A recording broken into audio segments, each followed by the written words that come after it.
অবশেষে under-19 world cup থেকে বিদায় বাংলাদেশ। কি লজ্জনীয় হার বাংলাদেশ হারল পাকিস্তানের কাছে। যে রানটি প্রয়োজন ছিল 155 রানে বাংলাদেশ অল উইকেট করে দিয়েছিল। বাংলাদেশ যদি 134 ওভারের মধ্যে 155 রান তুলতে পারে তাহলে সেমিফাইনালে বাংলাদেশ কোয়ালিফাই করতে পারত। লাস্ট পর্যন্ত বাংলাদেশকে অল উইকেট করে দিল।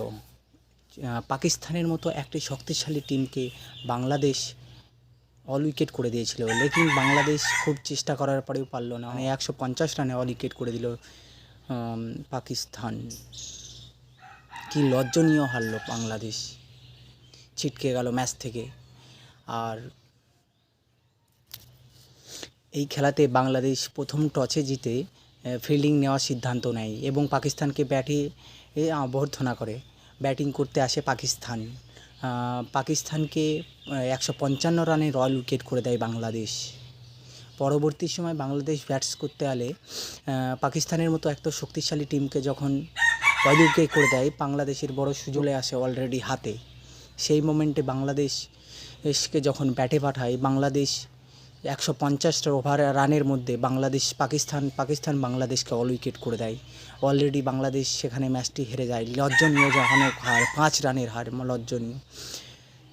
বাংলাদেশ আন্ডার-19 ওয়ার্ল্ড কাপের একটি লজ্জাজনক হার হয়ে গেল অলরেডি।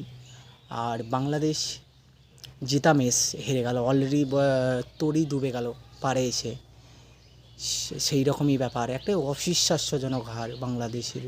বাংলাদেশ যদি 34 ওভারের মধ্যে অলরেডি 155 রান তুলে ফেলতে পারতো তাহলে বাংলাদেশ সেমিফাইনালে কোয়ালিফাই করত।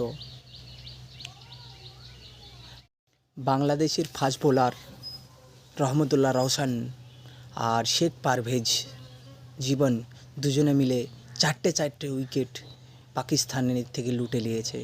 এদের দুজনের জন্য অবিশ্বাস্য বোলিং করে গেছেন। 4টে উইকেট ফাস্ট বোলার, 4টে উইকেট পেস বোলার দুজনে মিলে তুলে নিয়েছে পাকিস্তানের বড় দামি উইকেটগুলো। কি বলবো দাদা, অবিশ্বাসনীয় হার। তো বাংলাদেশ দুর্ভাগ্যবশত হেরে গেলেন।